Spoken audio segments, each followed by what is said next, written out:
திருமணம்ங்கிறது இப்போல்லாம் புல் டைல்ஸ் மாதிரி விற்கிறாங்க, பார்த்துருக்கீங்களா? போய் வாங்கிட்டு வந்துடலாம். நம்ம தோட்டத்துக்கு முன்னால் போடுறதுக்கு டைல்ஸ் மாதிரி வாங்கி கட கட கடன்னு எல்லாத்தையும் ஒட்ட வச்சுருவோம். பார்த்தீங்கன்னா புல் முளைஞ்ச மாதிரி இருக்கும். நேற்று ஒன்றுமே இல்லை, இன்றைக்கி டபார்னு அப்புறம் நடக்கலாம். இல்லை, ஆஹா புல் உழைஞ்சிருச்சு அப்படின்ற மாதிரி இருக்கும். அப்படியெல்லாம் திருமணம். அல்லது கடையில் போய் பூவை வாங்கிட்டு வரலாம். இப்போல்லாம் வீட்டுக்கே கொண்டாந்து கொடுத்துருவாங்க. ஆர்டர் பண்ணிங்கன்னா பூவை வாங்கி அழகாக டேபிளில் வச்சிடலாம்.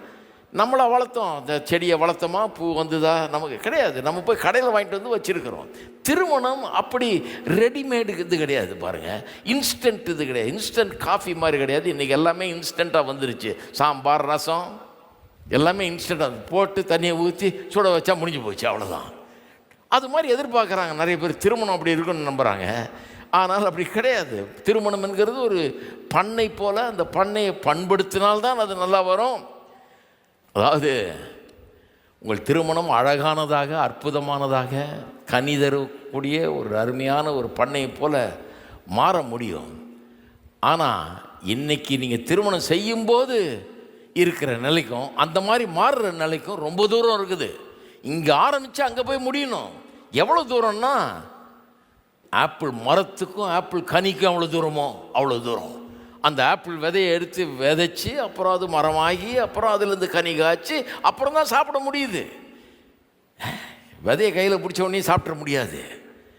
ரொம்ப நாள் காத்திருக்க வேண்டியதாக இருக்கிறது. ஆகவே திருமணத்துக்குள்ளே நுழையும் போதே வேதம் எப்படி போதிக்கணும்? திருமணத்துக்குள்ளே நுழையும் போதே கரெக்டான ஒரு ஆள் அப்படியே நம்ம கூட ஒத்து போகிறவர் கிடச்சிட்டா இன்ஸ்டண்ட்டாக நம்ம ஒரு சந்தோஷமான வாழ்க்கையை அடைந்துட முடியும் அப்படின்னு தான் நிறைய பேர் நினைக்கிறாங்க. அப்படி தான் வேணுன்றாங்க. எனக்கு நன்மை வர்ற மாதிரி இருக்கணுங்க, எனக்கு பிரயோஜனமாக இருக்கணுங்க, எனக்கு சந்தோஷம் கிடைக்கணுங்க அப்படிங்கிறாங்க. அப்போ திருமணமான உடனே ஏதாவது சின்ன பிரச்சனை வந்த உடனே என்ன நினைக்கிறாங்க? இந்த பொண்ணால் தான் பிரச்சனை அல்லது இந்த ஆளால் தான் பிரச்சனை. ஏன்னா அவங்க எதிர்பார்த்தது என்ன? கரெக்டாக நம்ம படிப்புக்கு ஏற்ற மாதிரி, நம்ம ஜாதிக்கு ஏற்ற மாதிரி, நம்ம குலத்துக்கு ஏற்ற மாதிரி, நம்ம கோத்திரத்துக்கு ஏற்ற மாதிரி, நம்ம எல்லாத்துக்கும் ஏற்ற மாதிரி, நம்ம பண வசதிக்கு ஏற்ற மாதிரி, எல்லாத்துக்கும் ஏற்ற மாதிரி கரெக்டாக பார்த்து பண்ணிட்டோம்னா பர்ஃபெக்டாக அமைஞ்சிரும் அப்படின்னு எதிர்பார்க்குறாங்க. எல்லாம் கரெக்டாக குலம், கோத்திரம், ஜாதி எல்லாம் பார்த்து கரெக்டாக எல்லாம் ஏற்றத்தாழ்வு எல்லாம் பார்த்து எல்லாம் கரெக்டாக டிசைட் பண்ணி பண்ண பிறகு பார்த்திங்கன்னா எல்லாம் பிச்சுக்குது.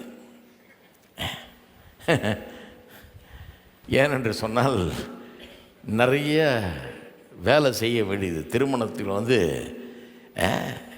நிறைய தோட்டத்தில் எப்படி நிறைய வேலை செய்யணுமோ அதுபோல் திருமணத்தில் நிறைய வேலை இருக்கிறது. கவனம் செலுத்த வேண்டியதாக இருக்குது, நிறைய வேலை செய்ய வேண்டியதாக இருக்குது, நல்ல திறமைகள் தேவை. எப்படி ஒரு தோட்டக்காரனுக்கு உழுகிறதுக்கு